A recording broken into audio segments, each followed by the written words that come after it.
So let me give you a very, very brief introduction to what Piktochart is. When Piktochart was developed years ago, it was designed really to be a design tool used to design infographics in particular. Today, there are templates that you can use to design slide decks and reports and a number of different other things like flyers and posters. So you can use it to design a lot of different things, but really where it functions beautifully is with infographics. A lot of people contact me and say, I want to design an infographic. Should I use Piktochart or should I use this other tool called Canva? And by raise of hands, or you can type into the chat box, how many of you have used Canva? It's a brilliant free graphic design tool. I see a lot of hands going up. Canva is amazing. I love Canva so much.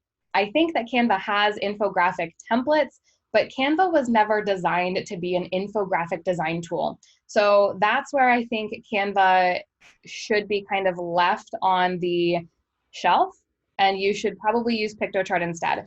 Now, before just a couple of months ago, Piktochart made some changes to their account, so you can sign up for a free account and you can start designing infographics right away. One of the issues is that you are now limited as of May of 2019. You are limited to only having 5 designs in your account. And after that 5 designs, you either have to start deleting old ones to make room for new ones, or you have to upgrade to the pro account. The good news is if you're going to use Piktochart a lot and design a lot of different tools, Piktochart is fairly inexpensive. You can sign up for, I think it's called the education account or educator account, and it's like $40 a year. So it's really, really not an expensive tool, especially if you're going to be using it a lot. It used to be with a free account, you could have unlimited number of designs, but you were greatly limited in the number of templates you had access to, and they've kind of swapped that. Now you are limited to 5 designs in your account, but you have any of Piktochарт's thousands and thousands of templates to choose from. So we are going to jump right in, and we are going to kind of go through the elements of creating an infographic.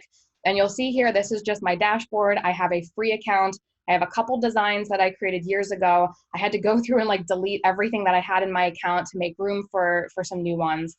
So I'm just going to hit this big create new button. If you have a Piktochart account and you would like to follow along and actually sign in and walk through some of these things with me, you are welcome to do that. In fact, I would encourage you to do that. So we're going to hit create new, and notice now you have a couple different options here. The first one being infographic, of course. You can create a presentation or a slide deck. I have never created a slide deck in Piktochart, and I'm not sure what that download looks like. Typically with an infographic, you can download it as a PNG or a JPEG. If you upgrade to the pro account, you have higher quality downloads. It removes the watermark. You can also download it as a PDF with the pro account, which I don't believe you can do with a free account. But in terms of downloading your presentation, I'm not really sure what then you would have to use to play that. Like, does it just download as a bunch of like JPEG images? Do you have to play it like could you log into your account, in which case you would have to have Wi-Fi and play that directly in Piktochart? I'm not sure. You'll also have templates for posters, reports, and flyers. The report templates are beautiful. If you happen to be working in a county extension office, for example, and you want to put together a monthly report for your county commissioners, you can do that, and the templates are really, really wonderful. You just have to make sure they're kind of rebranded for Ohio State and that you get that brand approval from our brand approval team. We're going to hit infographic, and now we have a ton of different templates to choose from. And I would encourage you to kind of look through this list, see if any fit your objective for creating an infographic. And if not, you can just start with a completely blank slate, which is what we are going to do today. Know that if you do choose any of these pre-designed templates, you are going to want to go through and make sure that they are appropriately branded for Ohio State. I'm going to talk a little bit about that in creating the sort of the blank slate. But a lot of these color schemes and stuff would probably not be, especially this one that's like, you know, bright blue and yellow, our Michigan rivals there. You just want to make sure that you update that for Ohio State. So I'm going to choose the blank template. We're going to start from scratch here. It's going to load. And now I just have this completely blank canvas. So the first thing you will likely want to do is, now that you see your canvas, you'll notice how there's this little tiny gear icon. This is the settings for your canvas. And from here, you can change your canvas size. So you kind of have to think about, how much content do I have? Do I have enough content to be like multiple pages? especially if you like some infographics you see are super, super long.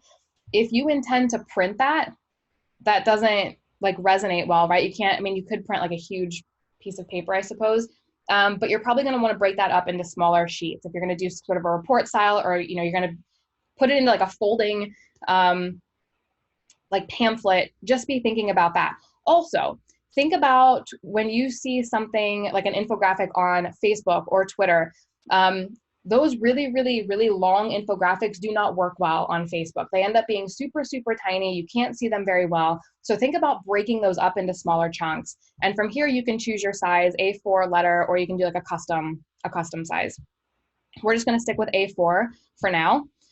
We have one page. Oh, hit settings again to get out of that. We're just gonna have one page. If we wanted to add a second page here, there is this this plus button, and they're called blocks in Piktochart. You can think of them as like pages. And by clicking that block, I now have two pages to work with. I don't really want 2 pages, so I'm gonna go back through and just delete that block. What size is A4? That's a really great question. Does anybody know what size A4 is?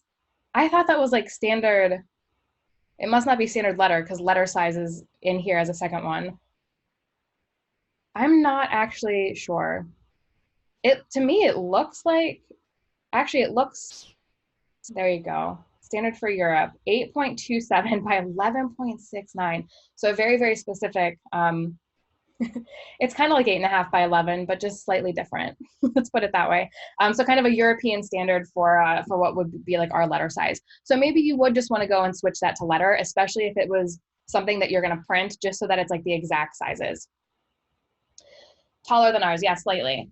So we need our branding elements. I always like to ask people, what are the major branding elements that we need on everything that we do for our college? And you can just start throwing those into the chat box.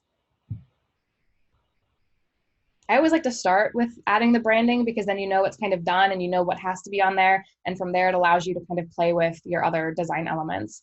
So what are our major brand elements? I see everybody like rushing to type those into the chat box.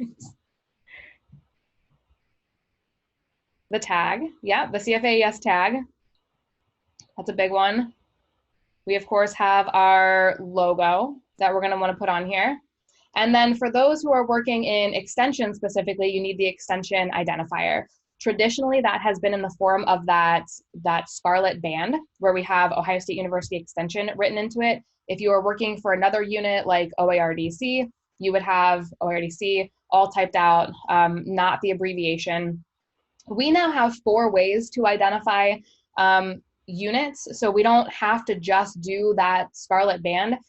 You can identify extension in a variety of ways, including at the bottom of your design, which is my preference. You can still do that scarlet band if that is your preference, although now it tends to be gray because our tag is red, so it doesn't blend in.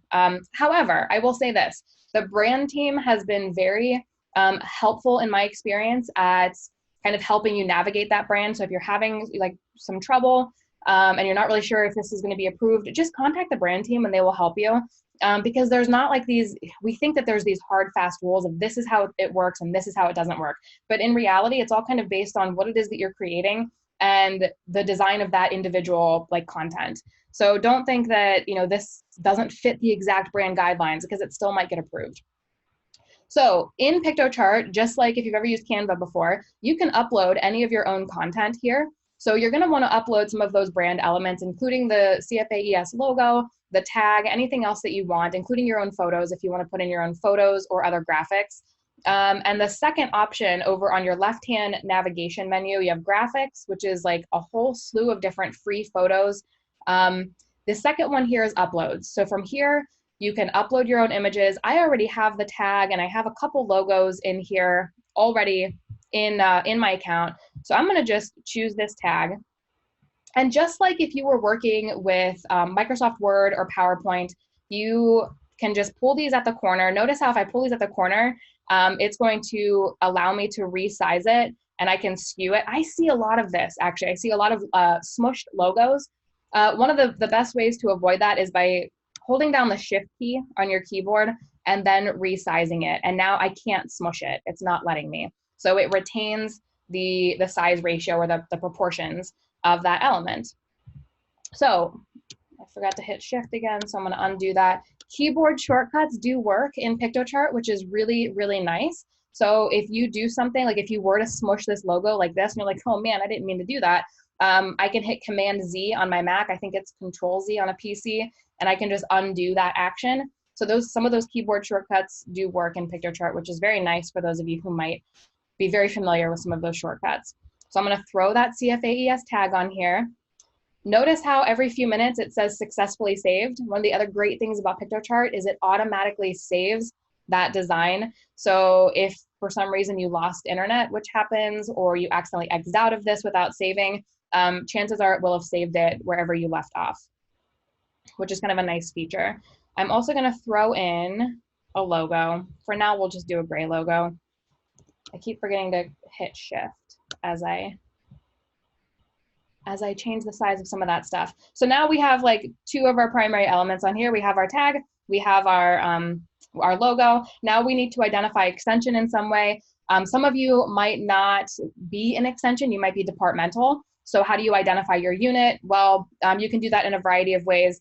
What I'm going to do is just add my name, my title, and then like my unit, and then extension someplace. And I'm gonna do that opposite the logo down here in the bottom right-hand side. So over on the left-hand navigation menu, I'm gonna choose text. And notice how there are tons of little text templates that you can pull from that have a lot of different design elements. We have to use our university approved fonts, which are Proxima Nova and Capita. If you have paid for those, the licensed, there's like a license fee. Although I've heard that everybody's gonna get access to those for free. I don't know if that's true or not, so don't quote me on that, but that might happen. Our default text is Arial, which is available in Piktochart. Capita, and here, I will type it in. Capita and Proxima Nova. The reason why I love Capita and Proxima Nova, and I paid that license fee years ago when I was still a county educator because I was doing a lot of design work. And what you don't get in just using our default like Arial font is all of the different like font faces or font types within that font family. So Capita and Proxima Nova, you have like Proxima Nova Light, Proxima Nova, like 8 different like font weights. We can't see what you just typed. It went to all attendees. The fonts are free, but you have to get them from Adobe products. Okay, I might have to touch base with you to figure out how to go about doing that. So did you guys not see that? I sent it to all attendees. Capita Nova, Capita and Proxima Nova. Okay, other people are saying they see it. Okay, so it just was lagged a little bit there. If you pay for the pro accounts in Piktochart, you can actually upload your own fonts. And I think Canva is the same way. So that could be a huge benefit because then you have that whole like design element that you're not gonna get in just using Arial. So I'm gonna just click any like title over here. You can do subtitle. There's a lot of different weights and sizes that you can do. Just click one because you can always change the font later. And I'm gonna just start typing in some like basic stuff. So I'll type in like my unit.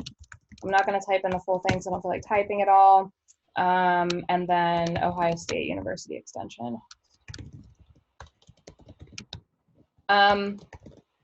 Again, keyboard shortcuts work. So if you want to select everything in that text box, you can go ahead and hit that. I think it's Control A on a PC. For me, it's Command A. And then you can go up to, you have this whole editing menu up here where you can change the font, you can change the size of the font, the color of the font. I'm going to change this to Arial. I'm going to make it a lot smaller. You can change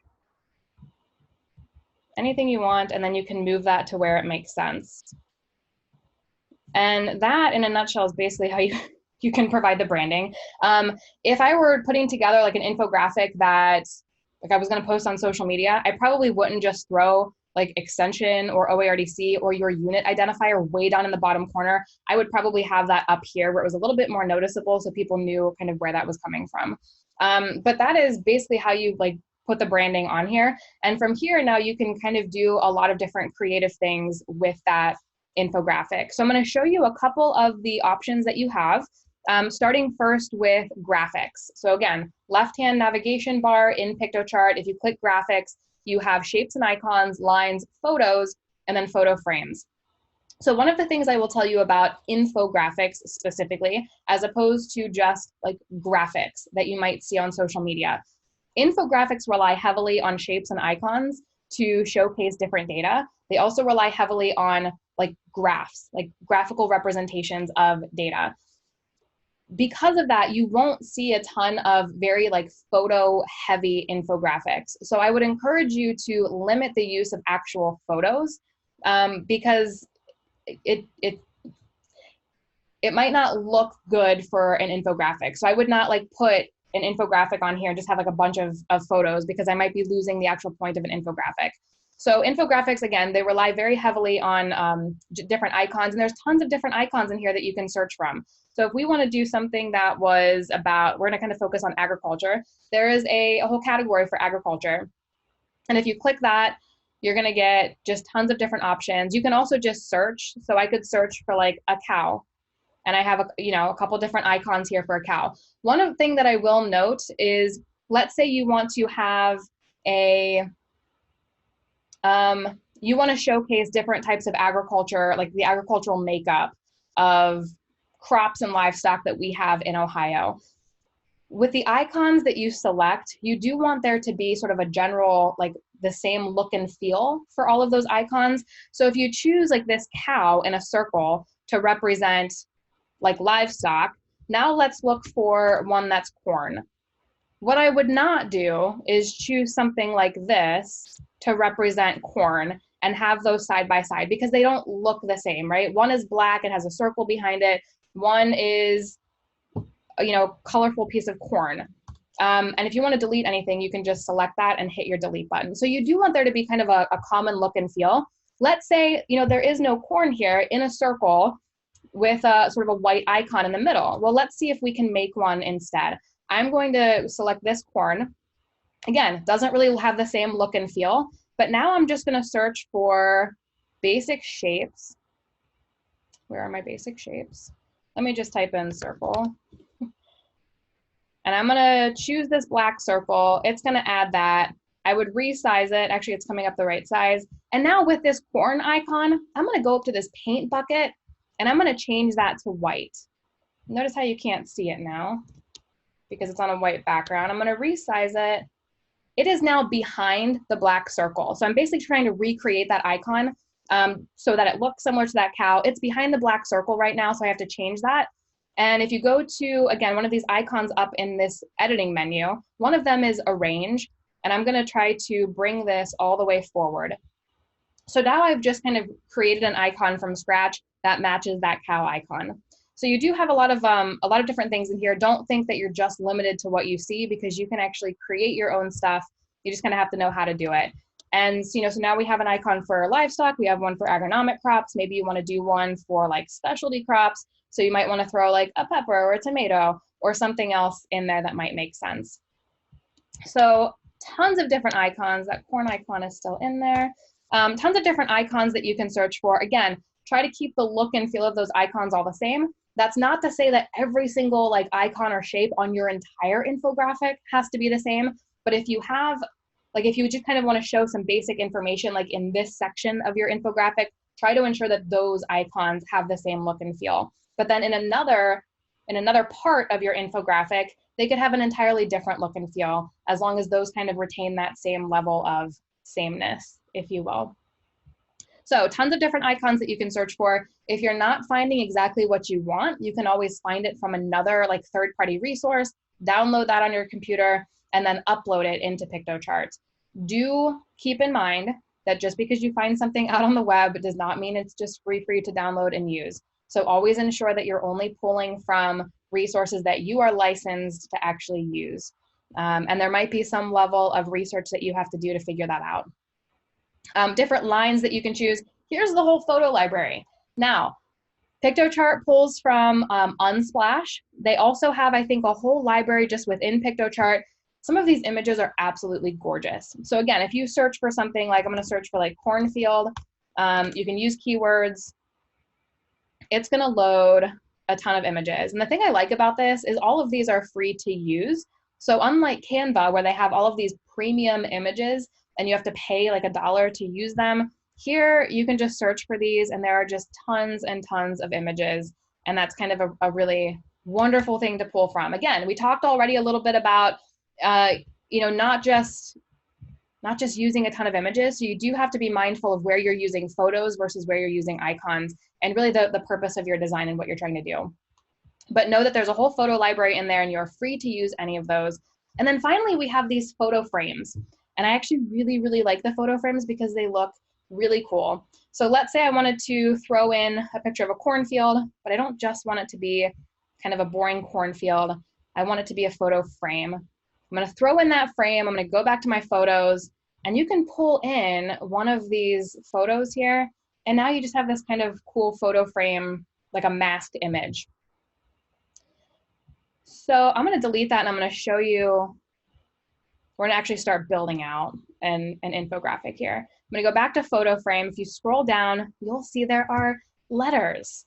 So I'm going to type out, we're just gonna focus on agriculture. We're gonna focus on corn. I'm gonna throw in a C and an O and an R and an N.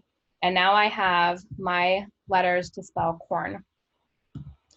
I wanna resize these because they're huge right now. And I don't wanna have to resize them all independently and then like try to figure out like, are these all the right size? So I'm going to hold down my shift key on the keyboard and I'm gonna select all 4 of these letters at the same time. And I'm going to resize them at the same time because now I know they're all the exact same size. And I see a couple of you are throwing in questions. I will answer those here in just a quick second. If you are used to using PowerPoint and as you try to align different elements on your page, there are these nice little alignment features. Piktochart has the same thing. So you can ensure that your icons or any elements, you're kind of aligning them appropriately. You could also select like all 4 of those things and go up here to where it says alignment and make sure that you're aligning all of those so that they're aligned vertically, they're aligned in the center, and so forth. So Sherry asked, how did you throw those in? So I just went to photo frame. All you have to do is click it. So if you click any one of these photo frames, you can also drag and drop it. So how did you get the letters from the photo frame to the, so all you have to do is just click it. Or again, you can just click this and then drag and drop it in. So the difference between icons and clip art, great question. So clip art tends to be, and I'll show you kind of an example. So an icon tends to be like one single color. So it's like that cow that's white with that just black circle around it. That would be kind of an icon. And in reality, I don't even know, if I go back to that cow, I don't know if the actual cow was see-through. I think it is see-through. It is. So that would be an icon because there's not actually 2 colors. It's not black and white. It's black and see-through, if that makes sense. Clip art. So let's search for that corn icon here. I would qualify this as being more clip art because there's multiple colors. However, and I see the brand guidelines tell us we're not supposed to use clip art, I would venture a guess and say in an infographic, that is probably, if you're using this as an icon, that is probably an exception to the rule. Clip art to me would be, let me search for like person. And see, because this is this to me would be like clip art, where it's just kind of very cartoony. There's a certain look and feel to that image that you're not gonna get in using even something as generic as this. Like this to me would be a better option as like an icon, because that to me is just, it's like less cartoony.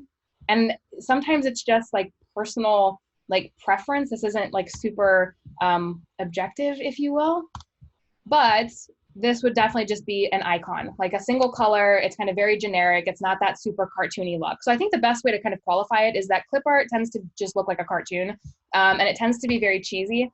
And as we think about creating PowerPoint presentations, that's where we really start to tell people, like, please do not use clip art in PowerPoint presentations because it looks super cheesy. It does not look good. So going back to our corn title here, if you wanted to select multiple elements, So I want to, like, these are each an individual like letter here.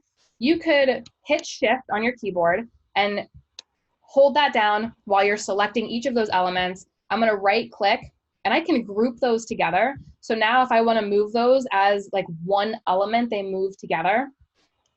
The other thing that I can do, if I don't want to actually group them, and I've now ungrouped them, you can just basically hold down on your mouse or your trackpad, whatever you use, and just select all of the elements that you want to select. And that's just a really simple way of being able to move everything is like a grouped element without actually having to group it. So I'm actually just gonna change this alignment a little bit to where I think it looks semi-decent. I'm gonna go back to that, I'm gonna go back to photos here. And this is where photos I think can come in handy, is I could do something like this. All you have to do is drag and drop those photos over top that photo frame and it will automatically change it. So I wanna have like a bunch of corn in here. So I'm gonna choose a bunch of like elements that scream corn. Some of these aren't as good as others. And you could create like this whole like, you know, photo. That might not be the best example, but you could do something like that. The other thing you could do is use a single image. So I like this skyline, and I'm going to use the same image in every one. But in order to get it to look slightly different, so it's not the exact same image in each one of those letters, if you double click on that, you can actually shift the basically where it masks that image. So I'm going to shift that so each one looks just slightly different. There's not quite enough, it's not quite like wide enough to have like an entirely unique image in every one of those, but do you see what I'm doing there? Just so that every image doesn't look exactly the same. So that's one way to use like photos in a way that's not like, here's a giant photo on this infographic. So does that make sense? Any questions about what I've just done there? And again, if you just want to select all of those, you can hold down that shift key, you can make it bigger, smaller. I could move this up here if I wanted to save space. What I would probably do is have this be like a title that's slightly bigger. If I can grab those all.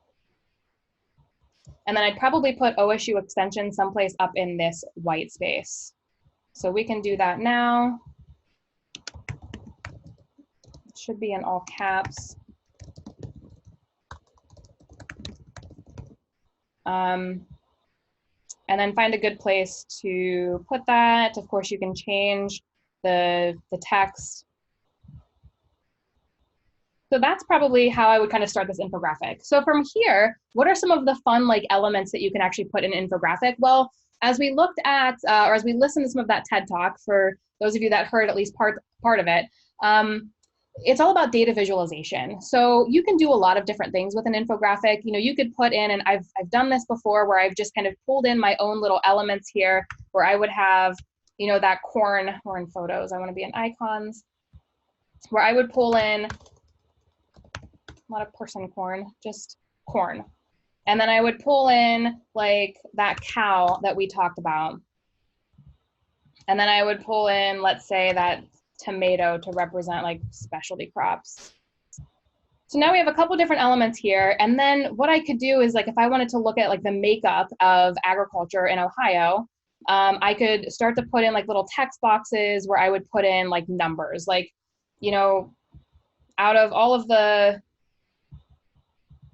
I don't know, does anybody know like the makeup of agriculture in terms of percentage, like how much land is like goes towards agronomic crops? I don't know this off the top of my head, but let's just start making stuff up. So let's say like 50% is agronomic crops. And if you want to duplicate a box, you can easily duplicate it by just selecting it, keyboard shortcut that, Command C, Command V, or Control V. Again, I'm making stuff up here, guys, so please correct me because I know this isn't right. Now, you're going to have an alignment issue here, right? So one of the issues is you want to make sure that these are all like appropriately aligned, because otherwise it just looks a little bit weird. You might choose to do it like this, and this all comes down to like personal preference and what looks good, what feels good. here you can start to create some kind of the intent behind an infographic, right? Where you have a graphical representation of different data or different points. The other thing that we can do here, and this is where I really start to like Piktochart, is I'm going to delete all of this stuff. So I see Debbie posted on a link. I'm not going to take the time to do that, but thank you for that. I will look at that later. We are going to go down to where it says tools. This is the beauty of Piktochart, and this is where Canva starts to really fall short if you're a Canva user. Now, for some reason, this happened last time I did this where I hit tools and it like unmasked my corn title. I'm not really sure why it did that. We're just going to ignore that for now because I'm not going to recreate that, but that should not happen. So here's where you can actually start to put in like graphical representation of data. You can hit charts, and now you can search all of these beautiful charts that you can put into Piktochart. And notice how this looks a lot like an Excel file. So even if you are looking at like a huge program that you taught and you got some evaluation data from that program, and you want to say, you know, 90% of people who attended this program indicated that they would change this behavior. You can start to put some of that data in here into Piktochart. Notice how this is a very simple, like in 2011, apples, I don't even know what this is saying. Apples were $10, oranges were 20, berries were 30, whatever this is saying. And you can change the way that this information looks. The cool thing about Piktochart here, can you import a sheet from Excel? Yes, you can. So if you go back to data here, you can import your data from a CSV or an Excel file. So yeah, so it's kind of a really powerful tool because now you don't even have to manipulate that data or like hand type it in. You can just import that data. And of course, it probably have to be kind of set in a way that Piktochart can read it easily. So your columns and everything would have to be exactly, you know, what it is that you want. You can also do, I'm not going to do that. There's a lot of different things that you can do here. So like how to get a Google spreadsheet link. We're not going to go into that. Let me just say I'm going to add this chart as is, and I'm going to insert it. You also have the option of like, do you want to include the legend here so that people know what they're doing? That's going to be up to you. Notice how if you hover over one of these pieces of the pie in the pie chart, it's almost like it's animated, right? This is where the interactivity of Piktochart infographics come into play. Piktochart is a tool to design not just infographics, but interactive infographics. So if I embed this design onto a website, or I post it on something like Facebook, if the person who's viewing it hovers over some of those data points, it's interactive in a way that's kind of fun for them to use. It's not just this static visual. Now, once you download this, and if you go over to the option up here at the very top, it says download, and you have a few free options. So if you want to be able to download it as a PDF, you do have to pay for the pro account. If you want to download it at a high quality, again, you have to pay for that pro account. You can also choose to download it as individual blocks. So if you had multiple pages or blocks, it would download them each individually as an individual file. Which if you're planning on printing something and you have multiple blocks or pages, I would recommend downloading them individually so that you can manipulate them in a way that you can put them into like a report that can be printed. So once you download this as a PNG, it becomes a static visual, right? There's no more interactivity. Once you print it, of course, there's no more interactivity. So that interactiveness really only is retained if you are embedding this into a website. If you clicked share, you have to basically name your design, and then from there you can get an embed code that you can use to embed elsewhere. So, and Debbie said that's why everybody needs to make sure that they're using the appropriate chart type to display their data. That is correct, and you also have to make sure that you do things like make sure that your legend is actually on here. So, for example, if you go to that settings over here, this little gear, this is going to open up settings, and you have the option here to not include a legend, for example. You're probably going to want to include that because the second you print that and you don't have a legend, that chart becomes completely meaningless. So make sure that as you're designing that element, you are including the relevant information, the legend, etc. You can change all of the different colors. So from here, you can change title colors, you can change fonts. If you click any of these, it does accept that HEX or hex value. And you can find all of those on, I think our CFAES website has done a really good job I'm going to go to the university's brand site because I really like how you can see the entire extended color palette. So I'm going to show you how to pull those hex values. If you go to brand.osu.edu and then click on color and scroll all the way down to where it says extended palette and view full palette. And I will copy and paste this into the chat box for you all. And from here, you can choose any of these secondary colors from our secondary color palette. And if you choose on a shade or tint of that color, all you have to do is copy and paste that hex value. So I'm going to copy that. I'm going to go back to my Piktochart editor. I'm going to paste that in. And now I have created that exact color that I know is part of our branded color palette. So it's as easy as that. Choose some colors that you think work really well together. Use those appropriately in your design. Of course, scarlet and gray are still our big colors, so those should represent a good majority of your design. But from here, there's all different things that you can play with. I particularly love this one. We tend to see this a lot in infographics. There's just lots of different tools that you can play with here. In the few minutes that we have left, I want to show you a couple other things, including how to add a map. And I love the maps because this just gets really, really cool.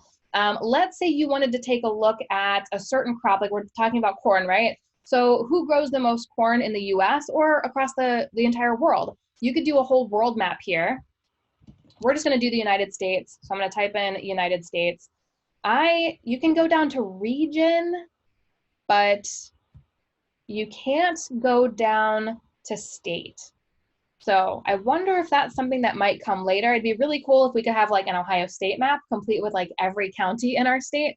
They don't offer that right now. So we're just going to click on the US map and we're going to insert this. Now we have this really cool interactive map that we can start to put some more data into. You can change the color of this. You can change the entire color all at once. So if we wanted to type in that weird blue color that I selected earlier, kind of looks gray. It does look gray. So that's something that you can do. And then we could start to put in the data here. So, how much corn does Massachusetts grow by acreage? How much corn do we grow here in Ohio by acreage? And then as you start to actually, hover over those, you start to get that interactivity again. There's also a way, oh, is that it? Yeah, so there's a way that if you go to data visualization and there's this area value map, which is kind of neat because it automatically creates different colors based on the values that you're putting in. So you can see now, this is like a population map with pretty meaningless numbers, to be honest. But if we were gonna look at like corn crop across the US, who's growing the most corn? Well, it's gonna show you right here in this very nice visual map. We would update this. You can make it bigger or smaller. And now we have just this great like map of, one agronomic crop. And you could do this across a lot of different crops as well. So Sherry asked, do we have a system in place yet for peer review of infographics? To my knowledge, any kind of digital content that you're looking to get peer reviewed, I don't think we ever really finalized the system for digital peer review. We had a team working on it in Extension, and it never kind of went through those final steps. So that would be a really, really great question for whom I'm not sure who to even take that question to at this point. I will bring it to my team in learning and organizational development, and we can restart that conversation of if you do create an infographic, we have to take it that extra step and not just get it brand approved, but we actually have to get it peer reviewed to become a piece of scholarly content. And what might that process look like? So we can restart that conversation because I don't have answers for that right now, but I think we might have some other folks who might. So Debbie asked, can we change population to acres of corn? Should be able to change that to whatever you want. So here you would just double click on that and put in, acres of corn, update map, and now it's acres of corn. And of course, none of those labels are showing up. But yes, that changes the label for every single one of those states as you hover over there. So a pretty cool thing. And then this becomes something too that you can print. So even though, if you hover over the state of Ohio, it's going to tell you we have 380 acres of corn, obviously not accurate, but it's going to tell you that additional information. So if you embed this on a website, great. but what happens when you print it on a sheet of paper? Well, what's nice about divvying out those certain colors, that area value, is now you can see visually, oh, these lighter states have more acres of corn than some of these darker states, which is actually probably opposite for what we're seeing here on this map. But yeah, so there are so many different things that you can do with Piktochart. This was kind of a very, very brief introduction to how to get it branded, how to add some really cool graphs in there. You can also embed a video. So YouTube and Vimeo links are supported here. Again, not going to resonate so well as soon as you print that or download it as a PNG. So I would not recommend doing that unless you knew that this infographic was going to live purely online as like an embedded piece of content on a website. And you should be able to embed those just fine on U.OSU sites. With other platforms like Facebook and Twitter, I'm not sure if you just get a preview of what that looks like. And then once somebody clicks it, it might take them to your design as it's saved on Piktochart's website, if that makes sense. You can create a color scheme if you pay for the Pro account. So of course, the reason why Piktochart sort of shifted their accounts in the way that they did back in May is because they really want you to pay for that upgraded account. Again, $40 a year is not a terribly steep price to pay if you think you're going to be using this quite a bit. And if you want to have that ability to remove the Piktochart watermark. So that's something else I'll mention here is we have our Ohio State branding on this right now. Once you download this graphic, you're going to get another box at the bottom that has Piktochart's branding on it. And there's no way to remove that other than paying for that Pro account. The other thing I did not show you over here on the left-hand navigation menu is background, only because some of the backgrounds get a little bit loud and noisy. So you can choose any one of these to add to like the background of your infographic. And some of them might work really well for your needs. Other ones, probably not so much. Like this is a beautiful design, I think, doesn't work at all with our brand, and nor could you really see anything over top of that. But there are some elements in here that you can kind of sift through those and see. Personally, I like blank colors or maybe like a texture or something in the background. Here's like a really simple, I thought it was going to be a gradient, but that does not look like a gradient to me. And you can, of course, change the colors of that too. So you could change it to like all gray and just have like a simple, background gray. Or you can do some of these design elements. So personal preference for you. It really kind of depends on what you're hoping to do. In the last just few minutes here that we have, what questions do you all have for me that I might be able to help answer? And you can just type these into the chat box again. Is there anything that I can show you, or do you have a specific idea or design in mind that you need help with, that you're not really sure, like, how might I do this? Just like everything else, this is a tool that you're not going to break. So just sign up for that free account and start exploring, start designing. If you have data that you already want to see in graphic form, like let's say you've written a fact sheet or you've done some research or you have program evaluations and you want to see what that looks like graphically, throw it in here and just start playing and see what you might be able to do. So if you don't have an account, do we just go, yep, just go to piktochart.com and just sign up for that free account.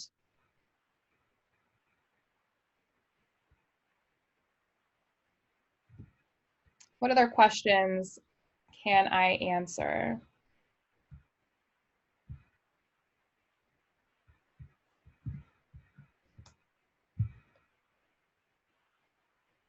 Everybody's very quiet this morning.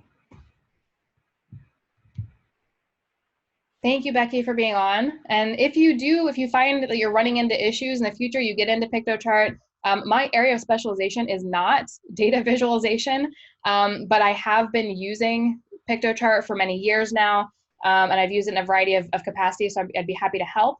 How do you change the size to 8.5 by 11? If you go to this little gear icon and you click that, it says canvas size. So you can change that to our letter size, which would be 8.5 by 11. You can also type in a custom size, either by pixels, centimeters, or inches. So if one of those does not work well for you, like let's say you want to create a graphic just for social media, you probably wouldn't do an 8.5 by 11. You'd probably shrink it a little bit to be more square, because that tends to resonate better on social media platforms than like an 8.5 by 11 letter size. So you can always change that in that way too. So again, as you have questions, feel free to shoot those to me. I will type my email here in the chat box for you all. And with that, I will say happy Monday. Hope you have a great week. I will get this posted to our EdTech YouTube channel if you want to refer back to it. And if you get a chance to watch that full TED video on data visualization, I highly recommend it. It's a good one.